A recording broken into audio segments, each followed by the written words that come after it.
नमस्कार शेतकरी बांधवांनो, मी ॲग्रिकोच सिद्धेश्वर जाधव आणि आपण या शेतातून 5 दिवस अगोदर म्हणजेच 10 तारखेला व्हिडिओ बनवला होता पहिल्या स्प्रेचा आणि आज दिनांक 15/11/2025 आपण स्प्रे घेतला होता, ज्यामध्ये आपण इमामेक्टिन बेंझोएट, त्यानंतर क्लोरोपायरिफॉस आणि त्यामध्ये जे 5% सायपर कंटेन असलेलं गंभीर आणि एमॅक्टो, त्याचबरोबर रिलीज झिंक, ॲग्रिसरचं रिलीज झिंक घेतलं होतं आणि त्याचबरोबर रामासाईडचं ॲल्युन गोल्ड टॉप घेतलं होतं, ज्यामध्ये प्रामुख्याने आपल्याला ह्युमिक, फ्लुइक, अमायनो बेस पाहायला मिळतो आणि काही डेरिव्हेटिव्ह पाहायला मिळतात.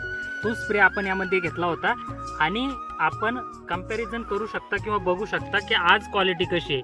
5 दिवसानंतर मक्याची ग्रीनरी बघू शकता तुम्ही, स्टम्पची जाडी बघू शकता आणि हाईटही आपल्याला ज्या पाहिजे अपेक्षित होती त्यापेक्षा चांगली झाली. हे फक्त 5 दिवसामध्ये झालेलं आहे. आपण बाजूला बघू शकता की अगोदर आपली मका कशी होती आणि आज बघा तुम्ही कशी.